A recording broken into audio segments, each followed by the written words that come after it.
আলাইকুম। সকলে ভালো আছেন, সুস্থ আছেন, এই দোয়া করি।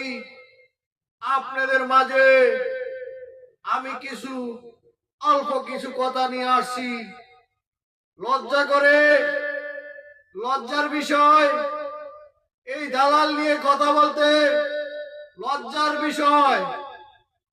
আমাদেরকে এনেছিল এই সৌদি আরবের মাটিতে, নিছিল 4.5 লক্ষ টাকা ঋণ করে, ধার করে মানুষের কাছে দিয়েছিলাম। ভালো একটা কাজ দিতে পারি নাই। 2025-25-এ ঢুকছি সৌদি আরব, আজকে 1 বছর চলে। 1 বছরে কিছুই করতে পারি না।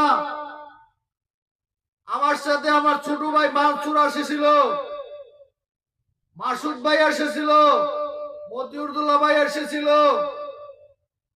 আমাদের কাইম ভাই ছিল কিশোরগঞ্জের, ভাগ্নি জামাই সুজন ছিল, অনেকে ছিল। কিছু কিছু লোক এখনো ভালো আছে, ভালো কাজ করে, আর কিছু কিছু লোক ভালো নাই।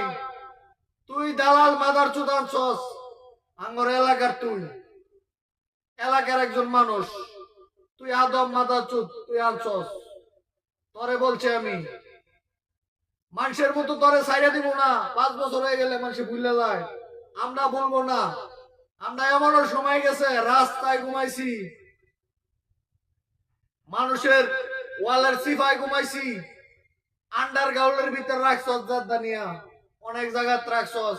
আরো ভিডিও দিছি, সকালে শুরু করছি তোর নামে। আরে শেষ কই আছে এটা জানি না।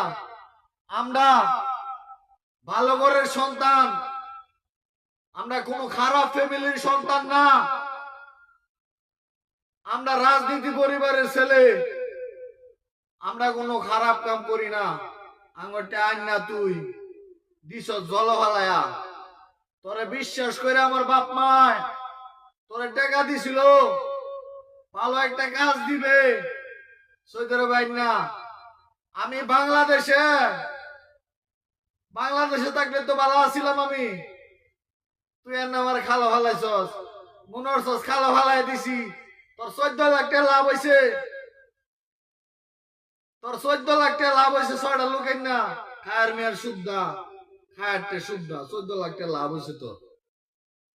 তোর লাভ বাংলাদেশে গেলে তোর লাভ আমি ফুটকিরা দিয়াম।